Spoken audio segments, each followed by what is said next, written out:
In the past, I must confess that when I've heard a free trade argument, I tended to agree. But when I heard a protectionist argument, I also tended to agree, which meant that either one, I was a jelly brain, or two, the arguments are presented as ideals.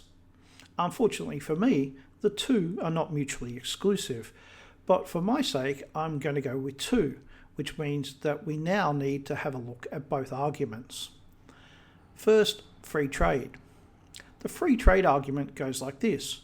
Protectionism protects bad industries, industries that are unprofitable, unless given an unfair advantage, such as tariff protection. This advantage hurts productive industries as well as everyday consumers, and everyone is a consumer. The cost of goods are more expensive, which hurts every productive business and every consumer. In short, it costs more to live. It would be better if these artificial barriers were removed and everyone operated on a level playing field. The protectionist argument goes like this. Every country has an economy, and every economy competes with every other economy. Therefore, your country's economy needs to be given every advantage you can give it to protect industries, jobs, and living standards. Trade barriers need to be enforced so that cheap foreign goods cannot destroy the advantages that have been built up over time. Near where I live was once the clothing manufacturing capital of Australia. It produced most of the clothing and footwear worn in Australia, and it also exported. But in the 1980s, the Labor government reduced tariffs, and within 5 years, nearly the entire industry was dead. You could argue that free trade was right, as it proved that the industry was unprofitable without protection. You could argue that protectionism was right, as a viable industry was destroyed by taking Australian jobs and giving them to people in other countries. We gave away our advantage. The argument would be moot if those made unemployed by the factories closing down were employed and those who would now work in those factories had jobs. But sadly, that is not the case. The area where these factories closed have high rates of unemployment, no matter how the rest of the economy is going. Earlier this year, this is 2013, Ford announced it was ending the production of cars in Australia in a few years' time. This week, General Motors announced the same, and it's expected that Toyota will do the same soon. All three companies have been given very generous subsidies by the government, no matter which party was in office. Now the government, with a large budget debt, has decided to say no, and the car companies are leaving. The free traders will argue that it costs us a lot more money to buy a car than the sticker price on the windscreen. In fact, even if you don't buy a car manufactured in Australia, you still get to pay for one. In what way is that fair?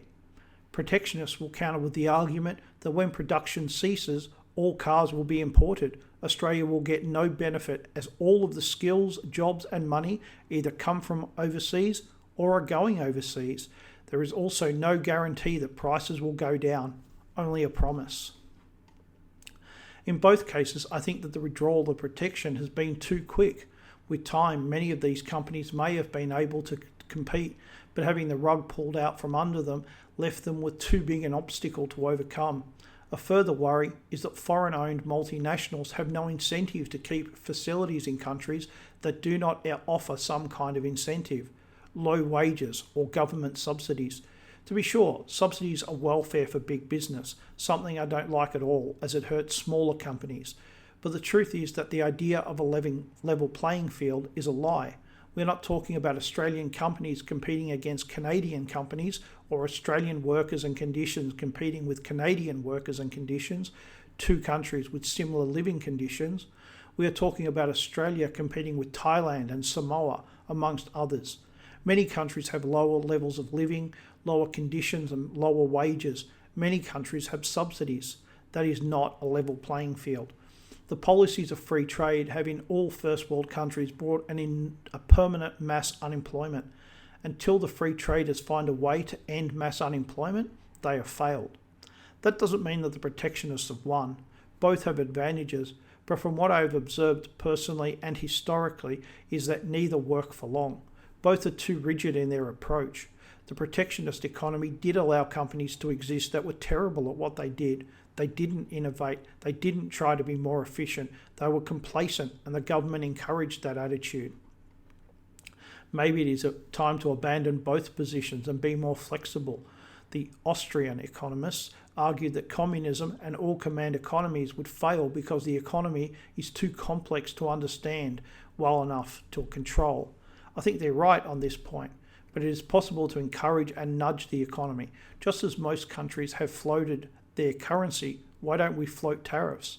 No one would notice a tariff of 1 or 2%, but they would if it was 5 or 10%. The argument is that tariffs hurt consumers. Why not give the money made from tariffs to the consumer in their tax return? The aim of the tariff would be to protect Australian jobs. Companies should also have a floating tax rate.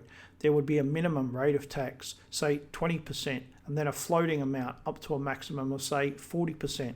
The amounts can change. It's the idea that's important here. The floating amount would reward companies for 3 things: long-term employment, new employees, and low unemployment. While it might not be possible for many companies to get down to 20%, it sure would give them an incentive.